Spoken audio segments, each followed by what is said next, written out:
That's impossible. What happened? Halo Movie Squad, gimana kabar kalian? Semoga sehat dan bahagia selalu ya. Kali ini kita akan merekap sebuah film berjudul The Time Machine. Film The Time Machine yang dirilis tahun 2000 disutradari oleh Simon Wells dan Gore Verbinski.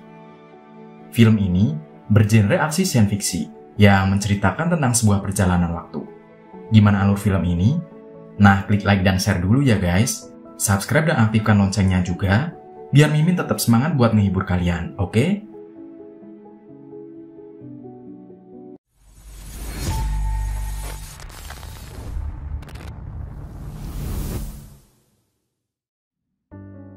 Film dimulai dengan karakter bernama Alexander Hardigan atau Alex, seorang ilmuwan yang sedang menulis sebuah rumus rumit di papan tulis. Seseorang bernama David masuk ke ruangan itu dan mengingatkan pada Alex bahwa Alex memiliki janji kencan dengan kekasihnya, yaitu Emma. Alex yang hampir saja lupa dengan janjinya, segera bersiap-siap dan berdandan. Di jalan, Alex berniat untuk mampir ke toko bunga dan membeli bunga untuk Emma. Namun, perhatiannya malah teralihkan dengan sebuah mobil uap yang sedang lewat. Dia sangat takjub melihatnya, karena saat itu kendaraan itu masih sangat jarang. Dia bertanya-tanya tentang sistem uap di mobil itu. Tiba-tiba, mobil itu bergerak sendiri. Alex dengan refleks langsung menarik tuas rem agar mobil itu berhenti. Sang pemilik mobil kemudian pergi setelah berterima kasih kepada Alex. Ternyata orang itu lupa memasang rem.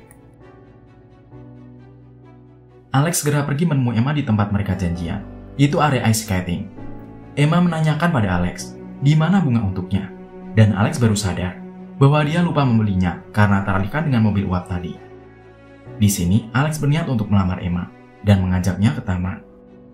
Di jalan menuju taman, Alex curhat pada Emma jika akhir-akhir ini tidurnya tidak nyenyak, tidak berselera makan, dan parahnya, dia tidak tahu kapan dia akan membaik dari keadaan buruknya itu.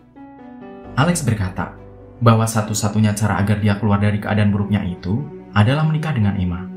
Emma yang sangat senang mendengarnya, lantas menerima cincin yang diberikan oleh Alex.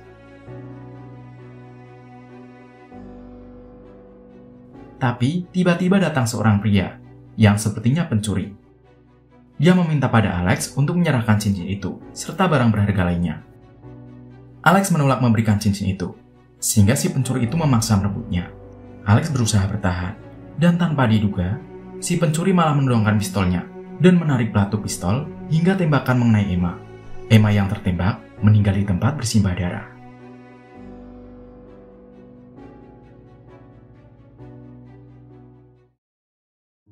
Beberapa waktu setelah kejadian tadi, Alex lagi-lagi terlihat menulis banyak rumus di papan tulis, seluas dinding di ruang kerjanya. Temannya, yaitu David, masuk dan melihat keadaan Alex. David berkata pada Alex bahwa sekarang, Alex malah tidak lagi mempedulikan orang lain di sekitarnya dan seakan menutup diri. David mengingatkan pada Alex bahwa yang sudah terjadi bukanlah salah Alex, tapi Alex malah menyalahkan orang lain yang sudah menyarankan membeli cincin berlian itu. Hingga semuanya itu terjadi. David lalu bilang bahwa semua yang sudah terjadi sudah tidak dapat berubah. Namun Alex menjawab kalau dia akan mengubah takdirnya. David pun memilih pergi daripada suasana menjadi rumit. Ternyata selama ini di rumahnya, Alex sedang membangun sebuah mesin waktu. Dia berencana untuk membuat mesin waktu dan kembali ke waktu saat Emma masih hidup. Alex mengambil sebuah arloji dan bersiap-siap untuk pergi.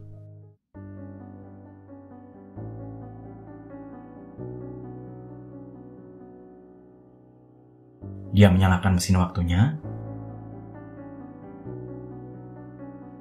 dan hal menakjubkan terjadi, di mana Alex berhasil kembali ke waktu di mana Emma masih hidup.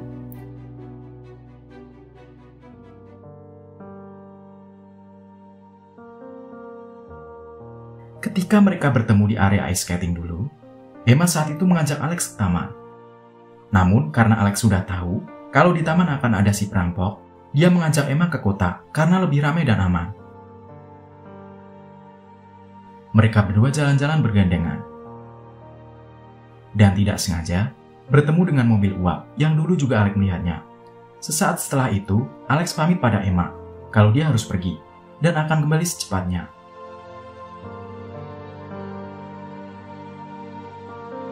Sebelum berpisah, sang kekasih meminta sebuah bunga padanya. Kebetulan sekali, mereka sedang ada di seberang toko bunga. Lalu Alex berlari ke toko bunga itu. Saat Alex sedang berada di dalam toko bunga, sebuah mobil uap yang bergerak sendiri lewat, hingga mengagetkan kereta kuda di depannya. Kereta kuda itu jadi tidak stabil, dan menabrak Emma, dan mengakibatkan Emma meninggal di tempat.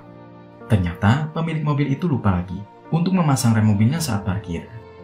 Di rumah sakit, David menemui Alex yang sedang duduk sendirian.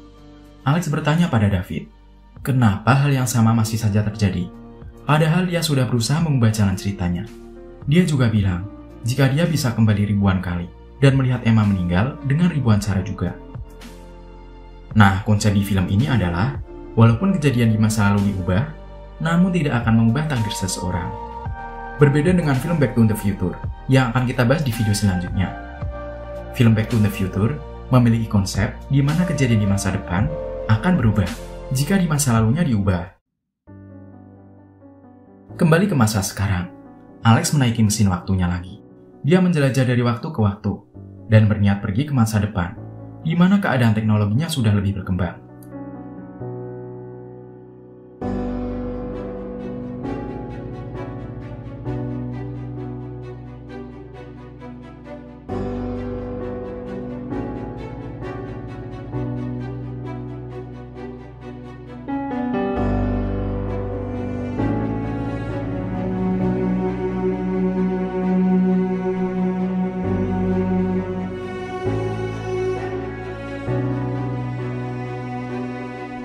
Rumah Alex saat itu ternyata sudah menjadi lahan kosong, dengan bangunan-bangunan baru di sekitarnya, yang jauh lebih modern. Gaya berpakaian orang-orang pun sudah berubah, hanya dia yang berbeda dengan penampilan kuno. Terlihat sepertinya dia ada di tahun 2024. Alex lalu pergi ke sebuah museum. Di sana, dia disapa oleh sebuah sistem digital. Alex yang melihatnya keheranan, karena ada orang di dalam kaca yang menyapanya. Ternyata, itu merupakan sistem perpustakaan digital Fox, di mana perpustakaan itu menyediakan seluruh informasi di dunia.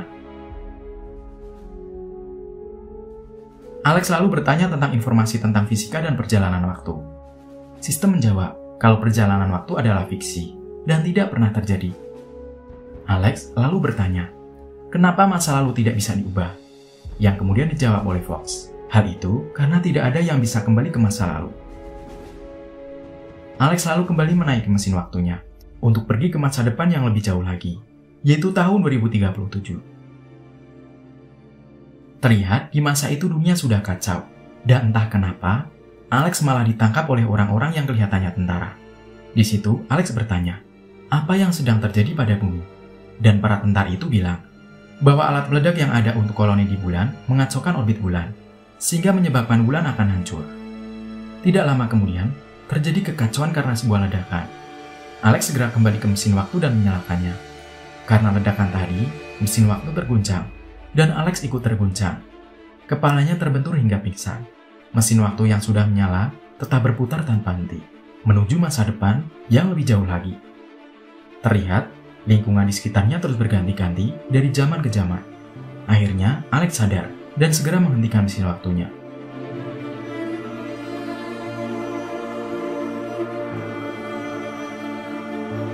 Mesin waktu menunjukkan angka lebih dari 800.000 dan menandakan dia sudah sangat jauh di masa depan.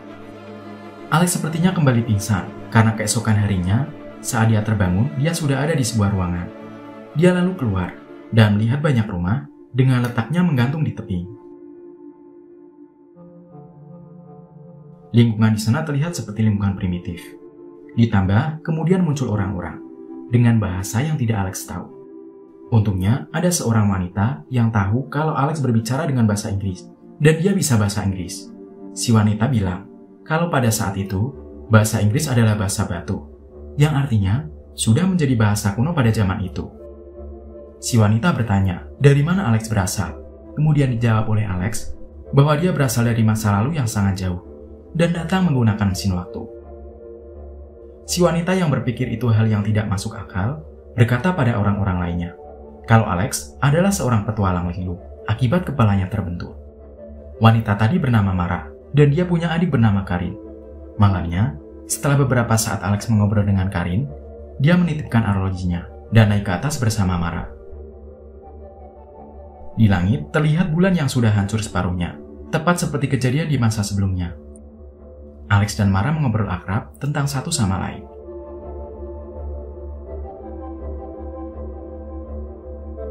Tengah malamnya, saat tidur, Alex bermimpi buruk. Dia mendengar Karin sepertinya juga bermimpi buruk dan meneriakkan kata Morlock.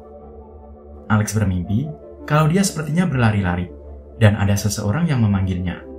Ternyata tidak hanya dia yang bermimpi begitu, karena Mara bilang orang-orang lainnya juga bermimpi hal yang sama. Keesokan harinya, Alex ditemani Mara ke tempat reruntuhan zaman dulu. Alex sangat tahu reruntuhan itu, karena itu adalah reruntuhan manusia di zamannya. Mara bilang jika dia belajar bahasa Inggris dari runtuhan itu. Mara bertanya pada Alex tentang alasan Alex melakukan perjalanan waktu. Alex menjawab, dia melakukannya untuk menemukan jawaban dari sebuah pertanyaan. Mara langsung bisa menebaknya bahwa pasti karena Alex telah kehilangan seseorang. Mereka menaiki sebuah perahu, di mana Alex bertanya, kenapa tidak ada orang tua di desa mereka dan hanya ada anak muda? Mara terlihat tidak mau menjawabnya. Setelah sampai di desa, Alex bertemu dengan yang lainnya dan juga Karin. Alex ingin melihat mesin waktunya, dan terlihat keadaannya masih normal. Mara lalu memohon pada Alex untuk pergi menggunakan mesin waktunya bersama adiknya. Mara terlihat seperti ketakutan karena sesuatu. Tiba-tiba terdengar suara trompet, dan Mara langsung berlari mencari Karin. Ternyata orang-orang di desa itu diserang oleh manusia-manusia gua, yang mereka sebut Morlock. Morlock berburu orang-orang untuk dimakan, dengan cara menembakkan panah beracun dengan mulut mereka. Para Morlock semakin banyak. Bahkan ada yang keluar dari tanah. Sepertinya mereka mengincar orang-orang tertentu dan para wanita. Seekor Morlock terlihat menangkap Karin, yang kemudian diselamatkan oleh Alex. Namun, malah Alex yang menjadi sasaran berikutnya, karena mengganggu Morlock itu.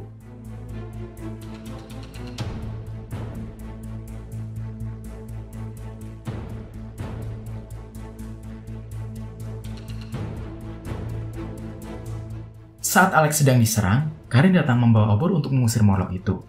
Lalu, suara trompet kembali terdengar, yang sepertinya tanda waktu perburuan Morlock sudah berakhir. Ternyata Mara ditangkap seekor Morlock, dan dibawa masuk ke dalam tanah. Alex yang berusaha mengejarnya tidak berhasil. Alex kesal dengan penduduk desa, yang tidak melakukan perlawanan pada serangan itu. Alex menghampiri Karin, untuk meminta Karin menunjukkan lokasi para Morlock itu, untuk menyelamatkan Mara. Karin sepertinya tidak tahu markas para Morlock, tapi dia memberitahu Alex di mana tempat hantu berada. Tidak lama kemudian, Alex menuju tempat yang ditunjukkan Karin itu. Tempat itu ternyata adalah perpustakaan yang pernah Alex datangi saat menjelajah waktu sebelumnya. Sistem Fox ternyata masih berfungsi, dan Alex bertanya, apa yang terjadi di dunia saat itu? Fox menjawab, jika dunia yang dulunya hanya ditinggali oleh satu ras, sekarang telah berevolusi menjadi dua ras. Satu ras yang tinggal di atas permukaan, dan satu ras lainnya yang tinggal di bawah tanah. Fox memberitahu bahwa orang-orang ini tidak punya pengetahuan masa lalu, sekaligus tidak punya ambisi untuk masa depan. Alex yang merasa bingung bertanya pada Fox, kenapa Fox bisa tahu semua informasi itu, padahal dia tidak pernah keluar dari sana. Fox berkata, jika ada satu penduduk yang sengaja dibebaskan dan datang ke perpustakaan itu dan menceritakan semuanya tentang Morlocks. Alex bertanya lagi, apakah Fox tahu di mana markas Morlocks? Dan Fox menjawab bahwa Morlocks datang dari arah timur, dari hutan. Alex dan Karin memutuskan menuju ke arah yang ditujukan Fox. Benar saja, mereka menemukan mulut gua yang persis seperti dalam mimpi mereka. Alex menyuruh Karin kembali ke desa dan meminta bantuan penduduk desa untuk menyalakan api, sehingga mereka tahu arah jalan pulang. Karin bilang pada Alex bahwa arloji milik Alex hilang diambil oleh para Morlocks. Alex lalu masuk ke dalam gua sendirian. Di dalam gua terlihat para Morlocks berkumpul dan melakukan aktivitas mereka. Alex tiba di sebuah ruangan yang ternyata adalah ruang penjagalan. Alex yang kaget lalu terpeleset dan terjebur ke sungai di bawah ruangan itu. Dia ketahuan oleh para Morlocks yang lalu membawanya ke bawah tanah. Nah, di bawah tanah, Alex bertemu dengan Mara yang sedang dikurung. Ternyata di depan mereka ada seseorang yang kemungkinan adalah pemimpin para Morlocks. Pemimpin Morlocks itu menyuruh Alex mendekat dan berkata bahwa mereka tidak akan melakukan itu semua andai saja bulan tidak pecah, yang menyebabkan bumi tidak bisa mempertahankan spesiesnya. Ada spesies yang bisa bertahan di atas tanah seperti Mara dan penduduk lainnya, dan sisanya adalah mereka yang bertahan di bawah tanah. Si pemimpin menjelaskan kalau mereka mempertahankan spesies mereka dengan cara berkembang biak sendiri, di mana sebagian untuk dimangsa dan sebagian lagi untuk dikontrol. Dia bilang jika cara berpikir bangsa Morlocks tertinggal dibanding penduduk desa, dan bahwa penduduk desa adalah bagian dari sistem rantai makanan mereka. Penduduk desa juga akan berkembang biak, diburu, dan dijadikan wadah untuk berkembang biak bagi yang cocok. Ternyata, si pemimpin ini bisa mengontrol pikiran para Morlocks. Karena jika tidak, para Morlocks akan semakin buas memangsa manusia lainnya. Alex yang kesal berkata bahwa apa yang sudah pemimpin Morlocks lakukan adalah melewati hukum alam. Pemimpin Morlocks balik berkata pada Alex yang tidak ada bedanya dengan dia, yang berusaha mengubah takdir dengan melakukan perjalanan waktu. Si pemimpin Morlocks ini ternyata dapat membaca pikiran dan ingatan dari seseorang.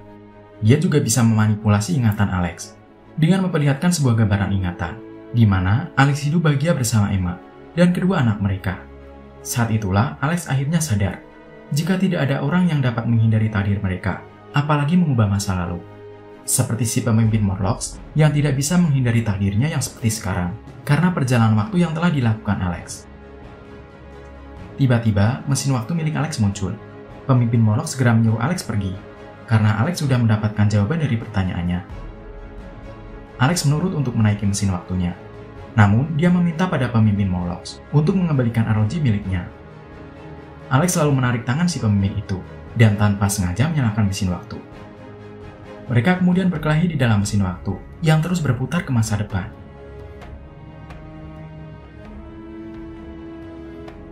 Alex pun berhasil menjatuhkan si pemimpin dari mesin waktu itu. Alex memutar mesin waktu lebih cepat, dan terlihat si pemimpin Morlocks yang ada di luar mesin waktu dengan cepat menua dan akhirnya hilang.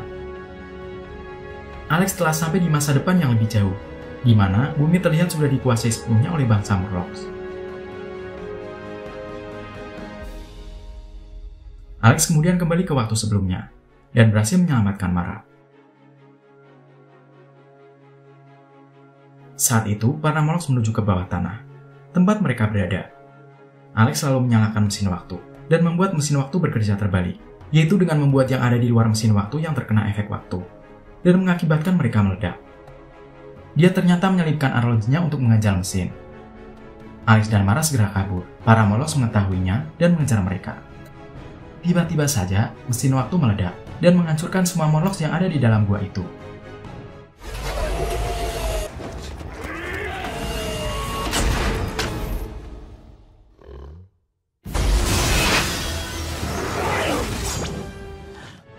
Beruntungnya, penduduk desa datang dan sempat menolong Alex dan Mara keluar dan terhindar dari ledakan mesin waktu. Mereka dengan segera pergi dari tempat itu. Ledakan terlihat menyebar hingga ke lorong-lorong gua bawah tanah para Morlocks dan membinasakan mereka. Mara yang selamat meminta maaf pada Alex karena mesin waktu milik Alex hancur. Alex berkata, itu tidaklah masalah, toh itu hanyalah sebuah mesin. Alex selalu menggandeng tangan Mara, dan sepertinya perasaan mereka mulai tumbuh satu sama lain.